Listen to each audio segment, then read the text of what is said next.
एक समय की बात है। गौतम बुद्ध के हजारों शिष्य उनके पास अध्ययन करने आते थे। गौतम बुद्ध से जब भी कोई शिष्य ज्ञान प्राप्त कर लेता था तो उसे किसी दिशा में लोगों को जागरूक करने तथा शिक्षा देने के लिए भेज दिया करते थे। बुद्ध का एक शिष्य बुद्ध के आश्रम में लगभग 6 सालों से था। वह शिष्य महात्मा बुद्ध के पास आया और बुद्ध से कहा, मुझे यहाँ आए लगभग 6 साल हो गए हैं। मेरे बाद कितने शिष्य यहाँ पर आए थे? उनमें से सभी शिष्य को आपने ज्ञान देने के लिए किसी न किसी दिशा में भेज दिया, लेकिन मुझे अभी तक नहीं भेजा। आखिर ऐसा क्यों? क्या मुझे आपका ज्ञान प्राप्त नहीं हुआ है?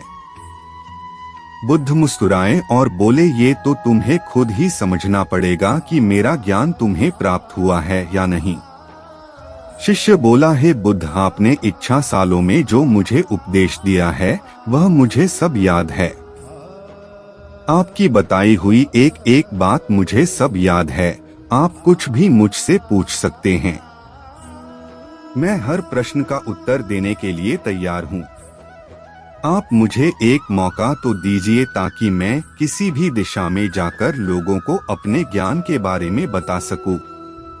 इस पर बुद्ध ने बोला कि ज्ञान की बात को याद रखने से कोई फायदा नहीं, जब तक तुम उस आदत को खुद नहीं अपनाओ। शिष्य ने कहा, जो भी हो, कृपया मुझे एक मौका जरूर दीजिए। आप मुझ पर भरोसा रखें, मैं सभी को अपने ज्ञान से प्रभावित कर सकता हूँ।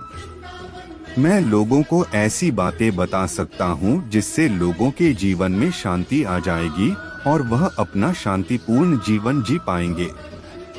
तो फिर बुद्ध ने कहा, अभी तुम तैयार नहीं हो। जब तुम उसके लिए तैयार हो जाओगे तो फिर मैं तुम्हें खुद ही किसी दिशा में जाने के लिए बोल दूंगा। शिष्य ने कहा, क्या आपने मुझे इन 6 वर्षों में इतना भी ज्ञान नहीं दिया कि मैं किसी को प्रभावित न कर पाऊं? बुद्ध ने कहा, ठीक है, तुम पूर्व दिशा में चले जाओ। वहां एक गांव मिलेगा, वहां से भिक्षा मांगकर लाना और अपने ज्ञान से लोगों की मदद करना। कल सुबह तुम वहां अकेले जाना और शाम में आकर मुझे बताना कि तुमने लोगों की सहायता कैसे की। शिष्य बात सुनकर बहुत खुश हुआ और आशीर्वाद लेकर चला गया। वो रात भर ज्ञान समेटता रहा और मन ही मन सोच रहा था कि मैं वहाँ ज्ञान का ऐसा छाप छोड़ूंगा कि वहाँ के लोगों के साथ बुद्ध भी मुझसे प्रभावित हो जाएंगे। सुबह उठकर वह महात्मा बुद्ध को प्रणाम करने गया। उन्हें प्रणाम कर वह पूर्व दिशा की तरफ निकल गया। शाम को जब वह वापस आया तो बुद्ध ने देखा कि शिष्य के माथे पर चोट लगी है और खून बह रहा है। बुद्ध ने उसे पट्टी की और पूछा, तुम्हें चोट कैसे लगी? शिष्य ने कहा, वहां के लोग बेहद ही दुष्ट हैं। उन्हें जरा भी बुद्धि नहीं है। मैं उस गांव में भिक्षा लेने गया पर किसी ने मुझे भिक्षा नहीं दी। सब मुझे वहां गालियां दे रहे थे। एक व्यक्ति ने भिक्षा तो दी थी, लेकिन नीचे फेंककर और कहा, इसे उठा लो। मैंने उन्हें काफी समझाया, लेकिन मेरी बात सुनने को तैयार ही नहीं थे।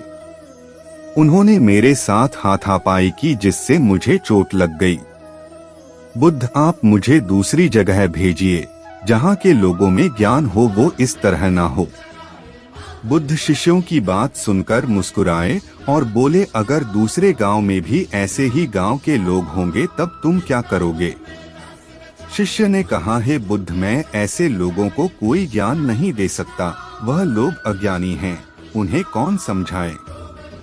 बुद्ध ने कहा, वह लोग अज्ञानी नहीं बल्कि ज्ञानी हैं। उनके पास बहुत ज्ञान है परंतु उनके पास खुद का ज्ञान है। अब अगर तुम किसी दूसरे के ज्ञान को चोट पहुंचोगे तो वह कुछ तो कहेंगे ही। तुम्हें ऐसे लोग हर जगह मिलेंगे, तब तुम अपना ज्ञान उन्हें कैसे दोगे? बुद्ध ने कहा, आज तुम आराम करो, कल शाम को मेरे पास आना। शिष्य बुद्ध को प्रणाम करके चला गया। अगली शाम जब वह वापस बुद्ध के पास आया तब वहां बुद्ध के एक और शिष्य मौजूद थे। उनके हाथ में भी चोट लगी हुई थी। बुद्ध ने शिष्य के हाथ पर चोट देख उस पर पट्टी की और उससे पूछा, तुम्हें यह चोट कैसे लगी? शिष्य ने कहा, आपने पूर्व की ओर एक गांव में मुझे जाने के लिए कहा था तो वहीं मुझे चोट लगी। बुद्ध ने कहा, वहां तुम्हारे साथ क्या क्या हुआ तुम मुझे बताओ। शिष्य ने कहा, वहां पर मैंने सबसे भिक्षा मांगी लेकिन किसी ने भी भिक्षा नहीं दी। एक व्यक्ति जिसने भिक्षा दी भी तो मुझे जमीन पर फेंक कर दी थी और कहा उसे उठा लो। तो मैंने उसे उठाकर अपने झोले में रख लिया और मैंने उसे सफल होने का आशीर्वाद दिया। तब उस व्यक्ति ने मुझसे कहा, आप बड़े अजीब लगते हो, मैं आपका अपमान कर रहा हूँ और आप मुझे आशीर्वाद दे रहे हो। तो मैंने उनसे कहा कि आप दानी हो, आपने मुझे दान दिया है, इसलिए मैं आपको आशीर्वाद दे रहा हूँ। फिर मैं वहाँ से आगे गया तो कुछ लोगों ने मुझे वहाँ से वापस जाने के लिए कहा। उन्होंने मुझे कुछ अपशब्द कहे और मुझ पर पत्थर भी फेंके जिससे मुझे चोट लग गई। और जब मैं वापस आ रहा था तब रास्ते में मैंने एक माँ को रोते हुए देखा। वह अपने बीमार बच्चे को लेकर चिंतित थी। मैं तुरंत जंगल से जाकर उसके लिए जड़ी बूटी लाया, लेकिन वहाँ के कुछ लोग जड़ी बूटी देने नहीं दे रहे थे। फिर मैंने उनसे विनती की वह मुझे उस बच्चे का इलाज करने दें। उसके बाद वह जैसा कहेंगे मैं ठीक वैसा ही करूंगा। फिर जिस व्यक्ति ने मुझे भिक्षा दी थी उसने गांव वालों को समझाया, तब उन्होंने मुझे उस बच्चे को जड़ी बूटी लगाने दी। उसके कुछ देर बाद वह बच्चा ठीक हो गया। फिर गांव के जिन लोगों ने मुझसे अभद्र व्यवहार किए थे उन्होंने मुझसे माफी मांगी और धन्यवाद कहा। फिर मैं वहां से वापस आ गया। बुद्ध, मेरी आपसे एक विनती है, उस गांव के लोग बहुत भोले भाले हैं, क्या मैं रोज उसी गांव में जाकर भिक्षा मांग सकता हूँ? ये सभी बातें पहला शिष्य खड़ा होकर बड़े ध्यान से सुन रहा था। उसने यह सुनते ही बुद्ध के चरणों में गिरकर कहा है, बुद्ध, मैं समझ गया हूँ कि अभी मैं उस लायक नहीं हुआ हूँ कि मैं दूसरों को ज्ञान दे सकूं। बुद्ध ने कहा, हमें बाहर वैसे ही लोग दिखाई देते हैं जैसे हम अंदर से होते हैं। जब तक स्वयं को नहीं बदल सकते तब तक किसी को नहीं बदल सकते हैं। खुद में बदलाव लाना ही जरूरी है। अपने आप में बदलाव लाकर ही इस दुनिया को आप जीत सकते हो।